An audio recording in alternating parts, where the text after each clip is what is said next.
Edi, maghanda na nga kayo ng hapunan natin. Ako nang bahala dito. Sige na. Okay, Nay.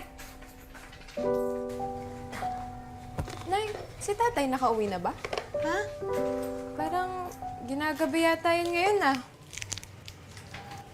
Oo nga eh. Hali nga. Kain na po ako, Nay. Oo. Sayang.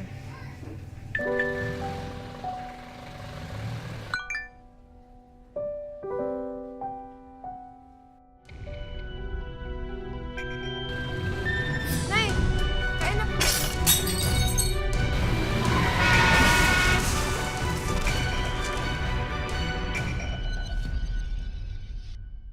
Marami na tayong narinig na mga storya ng taong dumaranas ng napakatinding pagsubok. Mga dagok ng kapalaran na tila imposibleng malampasan. Pero nakakahanga kung sa huli ay napagtatagumpayan nila ang kanilang ipinaglalaban. Hatid kasi nito ang inspirasyon na kumapit tayo sa pag-asa. Magandang araw po mga kapuso. Ako po si Vicky Morales. Samahan niyo po ako sa pagtuklas sa lakas at tapang ng isang inang gagawin ang lahat para sa kanyang mga anak. Dito lang po yan sa Wish Ko Lang. Tagal Oh, na. Bobot, Ate, bakit nandito pa kayo sa labas? Eh, gabi na. good evening, tita. Iniintay naming umuwi si Pando. Nasapit lang sa inuman yung asawa mo. Alam mo namang hindi umiinom si Pando, ate. Malay mo. Baka may sikretong tinatago yung asawa mo, hindi mo alam. Ano ka nakasigurado? Siya nga pala, Bobot. Napag-usapan niyo na ba ng asawa mo yung tungkol sa sinasabi ko sa'yo, yung bentahan nitong bahay? Oo, ate. Hindi namin ibebenta. Hindi niya ibebenta? Bakit? Bakit ayaw niyo? Ate naman, ito na lang ang pinamana ni nanay sa atin. Yan na lang ang naiwan sa atin, hindi ba? At saka pag binenta natin yan, saan naman kami titira ng mga bata, Pando? Bobot, gamitin mo nga yung utak mo. Pag binenta mo tong bahay, pag binenta natin, edi may pera tayong lahat. Ikaw may pera ka. Pwede kang humanap ng bagong matitirhan mo, baka mas maganda pa. Oh, di may pera. Ano pa namang... Pero hindi ba paghahatian natin yung pera na pinagbilhan nitong bahay? Eh, natural, hati-hati tayo. Eh, teka, ano ba yung tinutumbok mo? Nasosolohin ko yung pinagbentahan ng bahay? Ganun ba tinutumbok mo? Wala naman pong sinasabing ganun si nanay. Sumasabat. Ano ba yung anak mo, ha? Turuan mo yan. Walang galang po. Hindi po ba nakatira si Marilo Gonzaga? Eh, ako si Marilu. Tumawag po kasi yung Sabarte Police Station na aksidente raw po ang asawa nyo, si Fernando. Ano pong nangyari sa tatay ko? Pasensya na misis, pero patay po sa aksidente ang asawa nyo.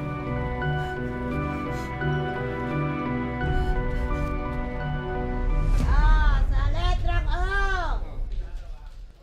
Sahe! Matanda!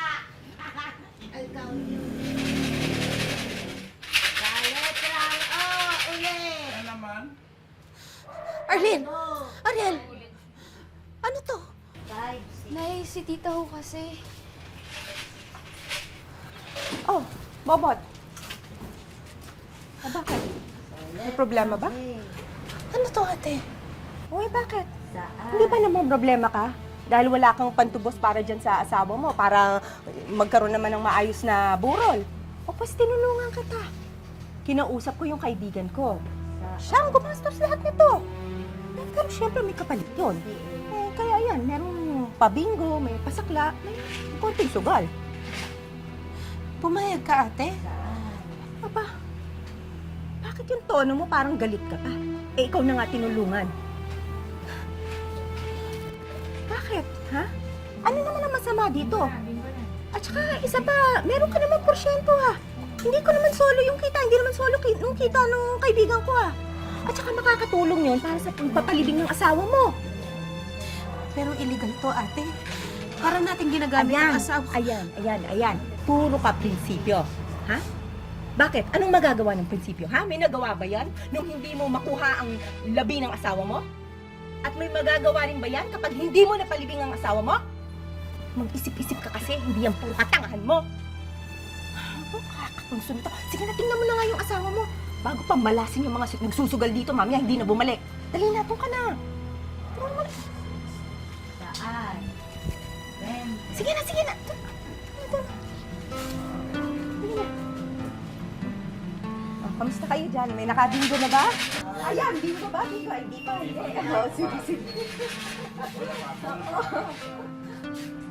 Sige, sige. Sorry, mahal. Bahot. Ay, naku. Ito, oh. Ito. Yan yung parte mo dun sa kinita ng saklaan. Ha? Oo, di ba sinabi ko naman sa'yo, may porsyento ka, hindi ko sosolohin ang kita. Oo, ayan. Malaking bagay yan ha, pantulong sa pagpapalibing dyan sa asawa mo. Eh, siya nga pala, sabi nung kaibigan ko, bukas daw ilipat natin yung burol dun sa kabilang barangay. Kasi mas maraming tao nagsusugal dun. Di ba? Mas malaking kita. Hindi na, ate. Anong hindi na? Sapat na tong perang to para sa simpleng libeng para kay Pando. Ayun ka na naman eh. Tatanga-tanga ka talaga eh. Bakit ilang beses bang mamamatay yung asawa mo? Di ba ngayon lang? Oh, eh bakit sasayangin mo? Ito ng pagkakataon mong kumita. Gaga. Ano? Iikot lang natin. Ay, talaga naman katanga-tanga naman to. Tama na nga po yan. Pinapasos na nga natin tong lamay ng tatay ko eh. Ginawa niya ng sugalan, no? Isa ka pa. Ikaw nga, palasagot ka rin eh. At tanga ka rin, tulad ka ng nanay mo. Kami pa yung may mali. Kayo na nga yung pinagkakakitaan niyo tong lamay ng tatay ko eh. Ate, Ano hindi. ha? Ako tumutulong Hindi, lang dito, ha? tama si Jessa. Kung gusto nyo, kumuha na lang kayo ng ibang bangkay para yun ang pagkakitaan ninyo. Huwag lang yung asawa ko.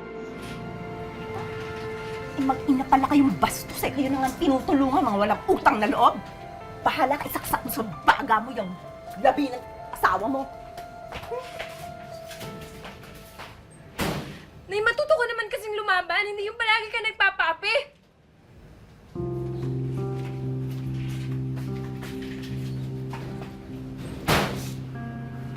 Manong, Ikaw si Bubot, di ba? Yung asawa ni Pando?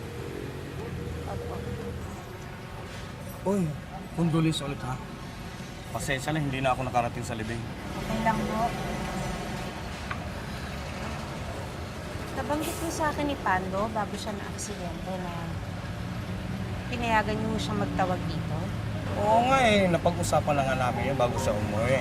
Bakit? Gusto mo yung binatilyo mo na lang ang pumalit sa kanya? Ako po sana. Ha? Sigurado ka? Hindi madaling trabaho to.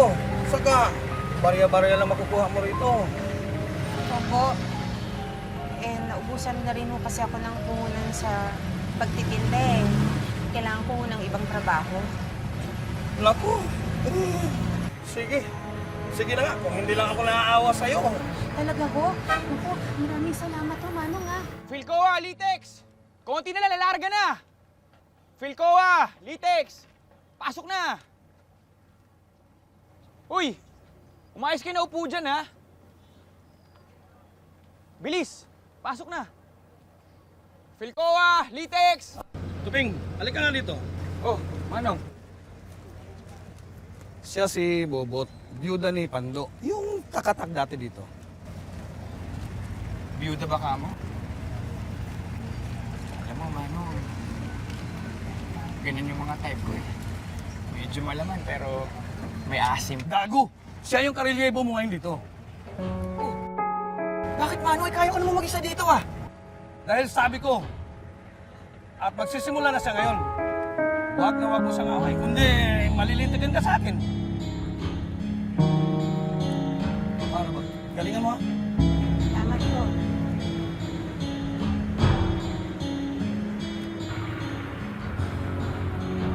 Oh, marunong ka ba?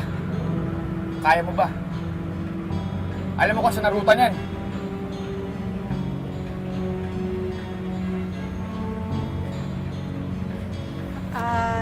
Litex! Philcoa! Lakas mo!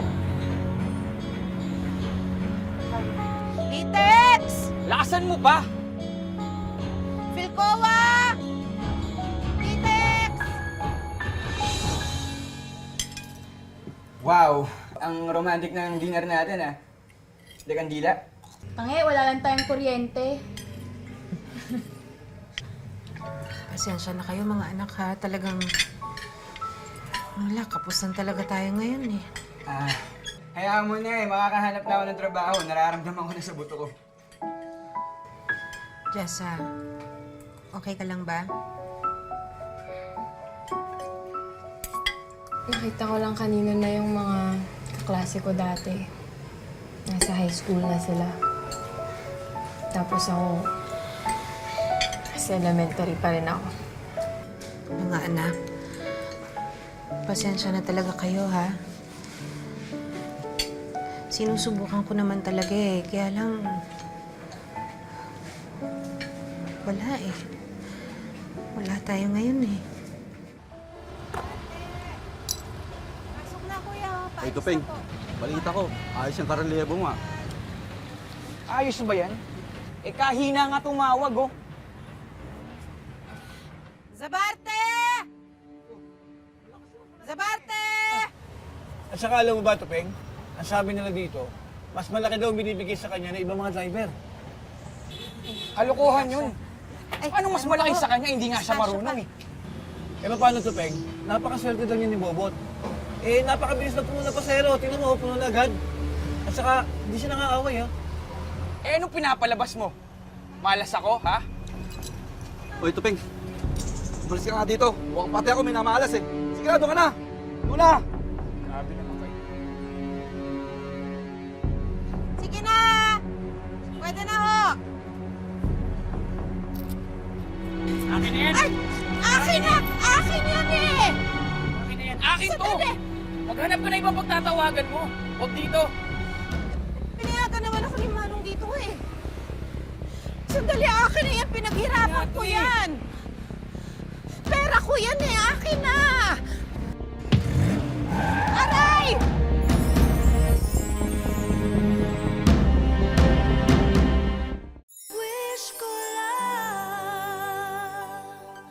Dahil sa alitan sa kinikita sa terminal ng jeep, napag-initan ng kapwa barker si Bobot. Isang aksidente ang nangyari na lalong magpapahirap sa buhay nilang mag-iina. Aray!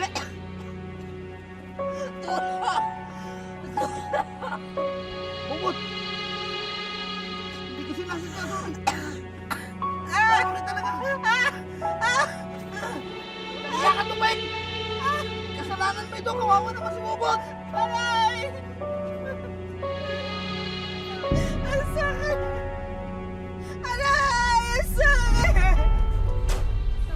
Nay! Nay! Ano nangyari sa'yo? Okay ka lang ba? Okay na ako, anak. Huwag na kayo maglala, okay naman na ako. Totoo po ba yung narinig ko? Na tinulak daw kayo ng isang barker? Huwag kayong mag-alala. Inalis ko na sa terminal yung loko na yun. Sana mahuli siya para mapakulong natin. Hindi na. Para saan pa? Eh, wala din naman tayong pambayad ng abogado eh. Isa pa, wala din pambayad pinsala sa akin yung sa ginawa niya. Pero Nay, sinaktan niya kayo! Hayaan mo na, anak. Ang isipin na lang natin kung paano tayo kikita. Eh, ilang linggo din ako bago makabalik sa trabaho.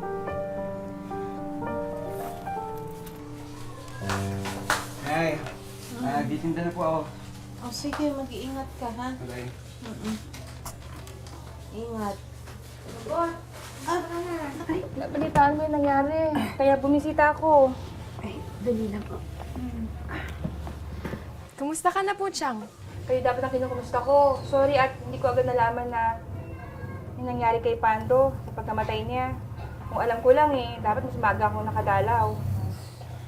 Maraming salamat, Titche.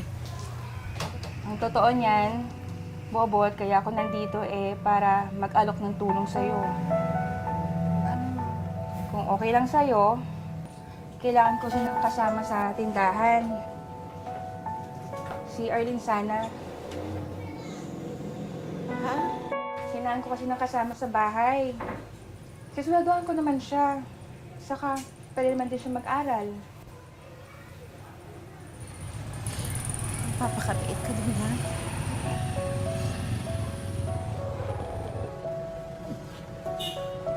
Magpapakabait ka dun, ha? Alagaan mo ang sarili. Opo, Nay.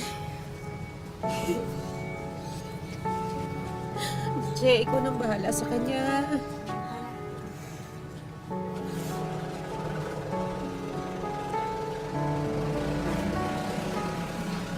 Miss ko pa kayo. Iingat ka. Iingat ka. Parang mauna na kami.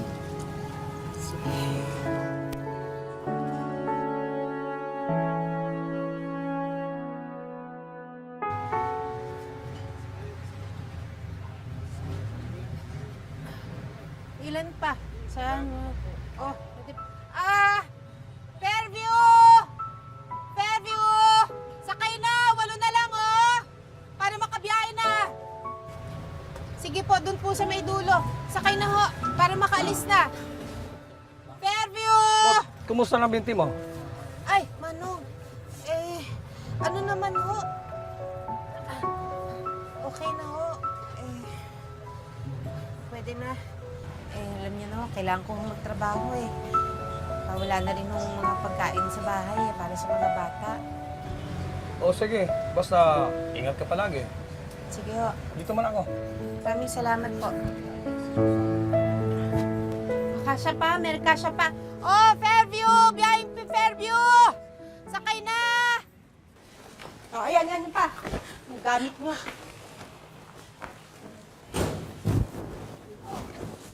Nay! Ano nangyayari dito? Ha? O ayan, lumayas na kayo. Ano? Bakit? Ano nangyayari? Hindi na kayo pwedeng tumira dito. Nabenta ko na ang bahay. Kaya sige na, lumayas na kayo. Nabenta? Paano mo nabenta yung bahay?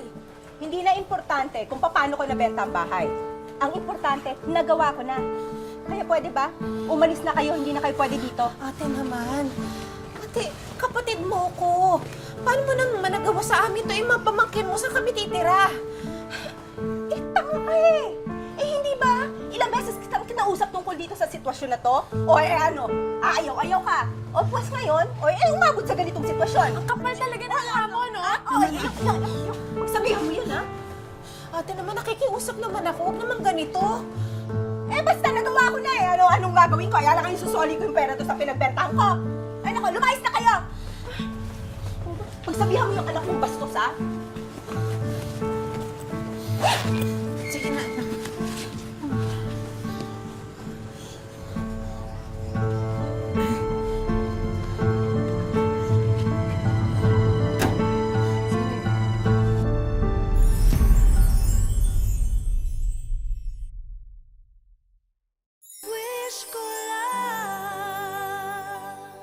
Pasensya lang kayo ha.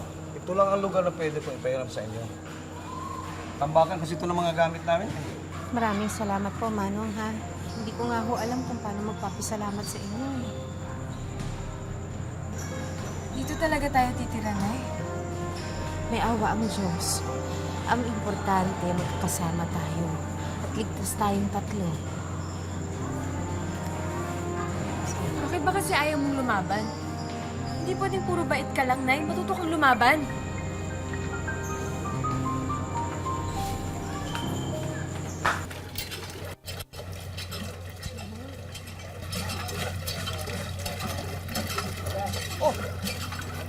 Kaya mo nga naman magkikita pa tayo dito. Ang ginagawa mo dito, Tupeng? Dito ako nakatira. Akong dapat nagtatanong sa'yo, anong ginagawa mo dito? Eh, ito ba yung dating pumilay sa'yo? Uy, okay itong anak mo ah. Matapang, gusto ko ito palaban. Huwag mong idadamay ang anak ko. Easy ka lang. Relax. Ikaw naman masyado ka nagsiselos agad eh. Alam mo naman na ikaw na yung type ko, di ba? Ayaw namin ng gulo, Tupeng. O sige na, mag-igib na kayong dalawa. Saka ako na kayo kakausap. 40 na tayo. 15.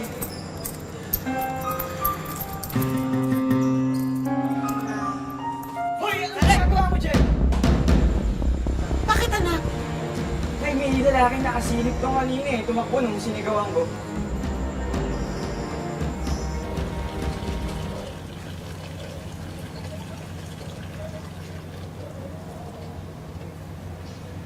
Hi, Miss Beautiful. Mayo ka nga sa akin. Sungit mo naman. Alam mo, nagmana ka sa nanay mo eh. Parehas kayo masungit, pero parehas na kayo maganda. Lumayo ka nga sa akin, sabi, upakan na talaga kita. Tapang mo ah. Bakit may magagawa ka ba?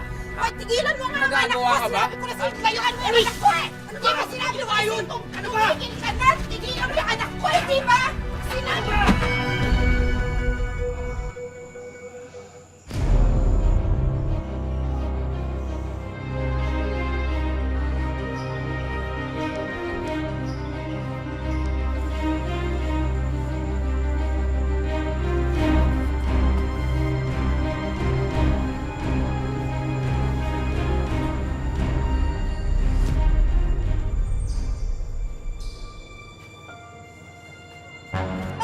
Huwag kang maingay! Pag nag-ingay ka, mamartilyuhin kita.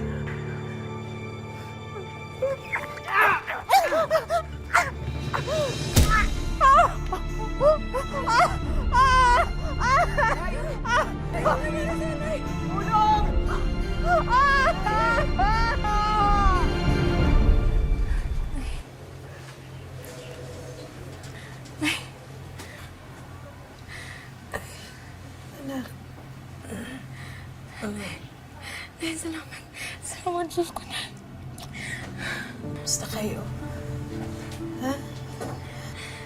Ay, sorry po. Kasalanan ko po to eh. Hindi po ako nakipag-away. Hindi sana kayo mapapahama. Eh, wala kang kasalanan. Kasalanan to ni Tupeng.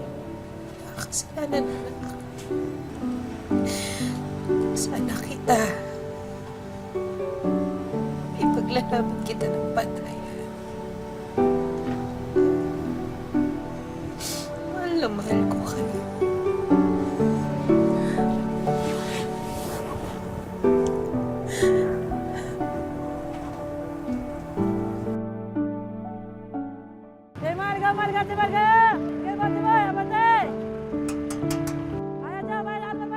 Nakikipagsabayan ng sigaw sa gitna ng mga humaharurot na jeep. Sa loob ng 15 taon, dito kinukuha ni Bobot ang pagkain nilang mag-iina sa araw-araw. Pahina-hina mo ng boses ko. Sabi ko, bayan-bayan muna, tag muna ko, bayan-bayan. Tapos hanggang sa lumakas ang boses ko, yun, nasanay na ako ng ilang araw muna. Subukan ko, ay, sabi ko, kumikita na pala ako ng 200, 100, 150. Dinire-diretso ko na dahil kasi madali lang na na paghahanap buhay na pagtatawag. Hindi biro ang krus na pinasa ni Bobot nung pumanaw ang kanyang asawa. 3 anak kasi ang naiwan sa kanya para alagaan at palakihin. Sabi ko, bakit kaya ganun? Hirap na pala ako ito. Pag ako ay nag-iisang single mother ka ako ang na buhay. Bagamat hindi ito ang pinangarap na buhay ng mga anak ni Bobot, naunawaan na ng bunso niyang anak ang sakripisyong ginawa ng kanilang ina para lamang mabuhay sila. Pinapakita pa rin po namin sa kanya na mahalaga siya sa amin. Siyempre po bilang anak, nakikita ko nahihirapan yung mama ko, ganun na yung trabaho niya. Kahit na minsan inaasar kami kasi ganun na yung trabaho niya. Ano lang po, bilang suporta ng anak, tinulungan ko siya. Pinanalangin ko makatapos ang mga anak ko sa pag-aaral. Makatapos pag nawala naman ako, mabigyan ko sila ng kinabukasan na umikat pa paano nakatapos sila sa pag-aaral.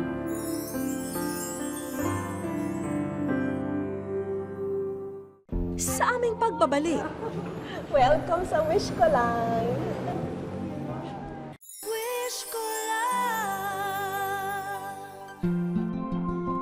pagod man sa maghapong pagbabarker, hindi pinapalampas ni Bobot na sumilip sa simbahan sa tuwing may pagkakataon.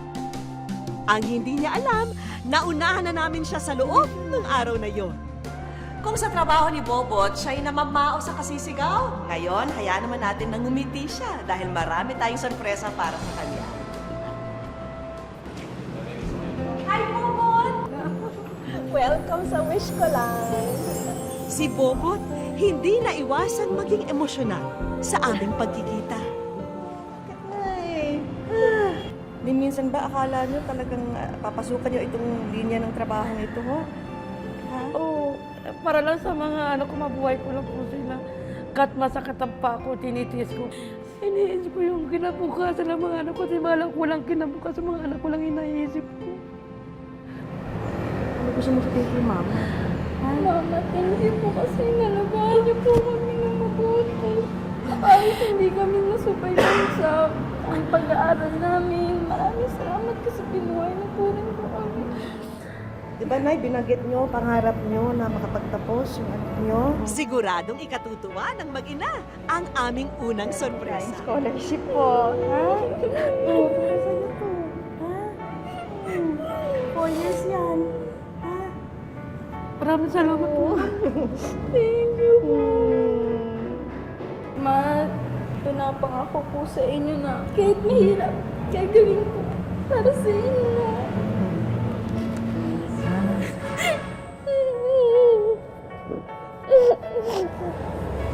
Hindi mo mabit, magkano po. Salamat ka. Thank you po. Sige, basta matutuwa ako pag nakatapos ka talaga. Dahil peligroso para kay Bobot ang paghahanap buhay sa lansangan, tanggapin niyo na po itong bago niyong pagkakakitaan.